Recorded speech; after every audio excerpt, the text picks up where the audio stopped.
State funding के लिए और चुनाव आयुक्तों की नियुक्ति के लिए जो एक फर्जी कमेटी बनी है 2 बनाम 1, इसमें सुधार के लिए सुप्रीम कोर्ट के निर्देश के आलोक में सीजीआई सहित 3 लोगों की कमेटी बनाने की जो बात आई थी, तो इन 3-4 कामों को हम लोग करें और इसके लिए एक मोर्चा बनाएं या अपने अपने बैनर से काम करें, सहमति हो सभी अपने अपने क्षेत्र में इन कामों को हम लोग शुरू करें और एक आंदोलन की ओर बढ़ने का प्रयास करें।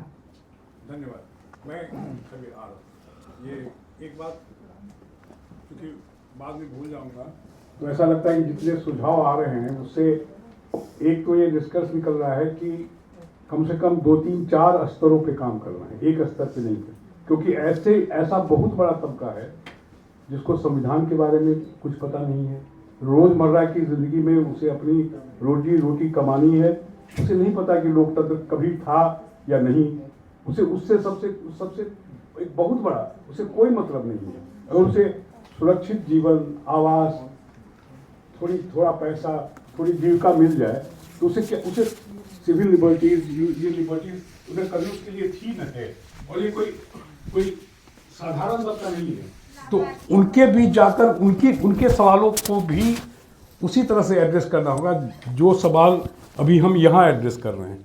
मैं तो अंशुल जी पटना से चुनाव लड़ रहे थे, इनके चुनाव में एक ऐसी बस्ती में गया जहाँ दोनों तरफ दलित लोग थे, बहुत ही अमानवीय स्थिति में जी रहे थे, सड़क के इस तरफ भी और उस तरफ भी, लेकिन उनके बीच भी एक हायरार्की था और इस तरफ वालों ने कहा कि हमारी शादियां उस तरफ नहीं होती हैं। तो इतना जटिल समाज है, इतना कॉम्प्लेक्स समाज है हमारा, और बिहार उस कॉम्प्लेक्सिटीज को और भी ज़्यादा है। तो मेरे कहने का मतलब कि जब आप संविधान दिखाते हैं और भी चीज़ें बात करते हैं, तो उनको एक इतना बड़ा वोटर का है कि जिसको कुछ नहीं लेना देना उससे, उसे 10,000 क्या 3,000 रुपया मिल जाता है तो भी वो वोट देगा। तो उसको भी एड्रेस कैसे करेंगे आप, यह सब हम लोगों को, क्यों न तो वो पढ़ा लिखा है, न उसकी कोई ये एजुकेशन है। जब हवा बनती है तो हवा वहाँ तक पहुँच जाती है, तब तो वो बदल जाते हैं। कि जब हवा बनाने वाले ही हमारे सारे इंस्ट्रूमेंट हमारे पास नहीं हैं, तो हम उसमें कैसे ऑपरेट करें। मैं मणिमाला जी को से आग्रह करता हूँ, उनका बहुत लंबा जीवन है, बहुत लंबा संघर्ष है, जेपी आंदोलन से निकली हुई हैं और बहुत सारे संस्थाओं में काम कर रही हैं, गांधी। तो आप अपनी बात संक्षेप में अभी रखें, बाद में फिर व्यापक तौर से बात। मुझे इतना कहना है कि हमारा गणतंत्र 76 साल बूढ़ा हो गया, अब क्या उससे मतदाता जागरूकता की ज़रूरत है?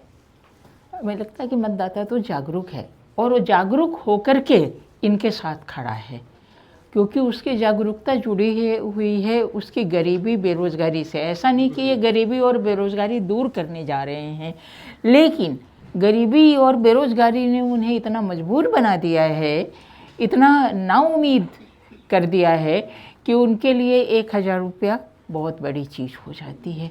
क्योंकि जब गोलवलकर ने लिखा भी था कि अगर ज़्यादा लंबा शासन करना चाहते हो तो जनता को हमेशा गरीब और बेरोज़गार बना के रखो, ताकि वोट खरीदना आसान हो जाए।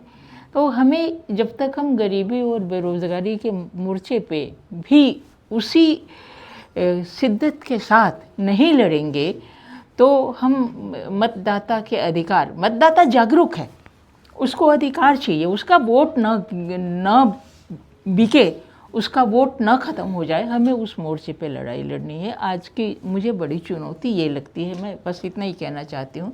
शुक्रिया मौका देने के लिए। अरुण श्रीवास्तव जी, इसके बाद आप।